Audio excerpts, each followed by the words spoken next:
बिस्मिल्लाहिर्रहमानिर्रहीम। अस्सलामुअलैकुम। मैं हूं सुमेरा सुलेमान और आप देख रहे हैं JNN न्यूज़।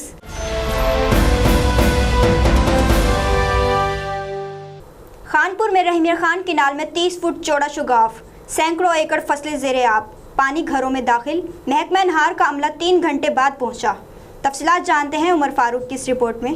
खानपुर के इलाका कस्बा फतेहपुर कमाल के करीब रहीमिया खान केनाल में 30 फुट चौड़ा शगाफ पड़ गया। शगाफ पड़ने से सैकड़ों एकड़ फसलें ज़ेरे आब आ गई। पानी करीबी आबादी में लोगों के घरों में दाखिल हो गया।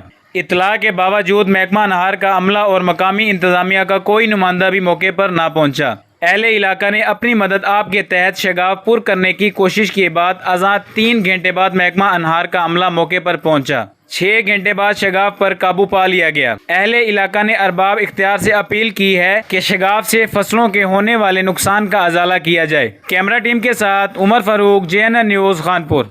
बहुत शुक्रिया उमर फारूक। तफसीलात से आगाह करने के लिए, मज़ीद खबरों और अपडेट्स के लिए देखते रहिए JNN न्यूज़।